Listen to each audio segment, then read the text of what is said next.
அந்த அந்த anchoring chance நான் எதிர்பார்த்தது எதுக்கான, இன்னைக்கு ஒரு சான்ஸ் கிடைச்சதுன்னா நம்மளோட திறமையெல்லாம் ஏதாவது காமிச்சு முருகதாஸ் சார் படத்தில் ஏதாவது ஒரு ரோல் வாங்கிடலாமா அப்படின்னு ஆசையோட தான் வந்தேன். ஆனால் ஸ்டில் அந்த ஷோவை நான் என்ஜாய் பண்ணேன். அப்படியே ஒரு சில வருஷம் கழிச்சு இன்னொரு ஃபோன் கால் வந்தது. முருகதாஸ் சாரோட ஏஆர் முருகதாஸ் ப்ரொடக்ஷன்ஸில் ஒரு படம் பண்ணுறாங்க, அவருடைய அசிஸ்டண்ட்டை வச்சு நீங்கள் ஹீரோவாக நடிக்கணும்னு சொல்கிறாங்க. அடடே, இதுக்கு தானே நம்ம ஆசைப்பட்டோம், நம்ம ரெடின்னு சொல்லி போனேன். அதுதான் அந்த மான் கராத்தே படம்.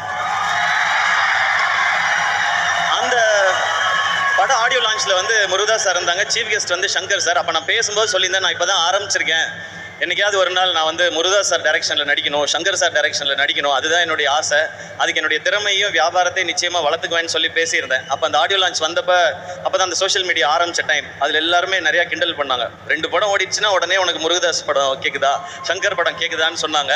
ஆனால் அன்றைக்கி ஒரு நம்பிக்கை மட்டும் இருந்துச்சு, விடாமல் உழைச்சா என்றைக்கோ ஒரு நாள் அது நடந்துரும்ன்ற நம்பிக்கை இருந்துச்சு. நீங்கள் கை தட்டிக்கிட்டே இருந்தீங்க, நான் ஓடிக்கிட்டே இருந்தேன். இன்னைக்கு மதராசி ஏஆர் முருகதாஸ் சார் டைரக்ஷனில் நான் ஹீரோ இங்கே நின்று பேசிக்கிட்டு இருக்கேன்.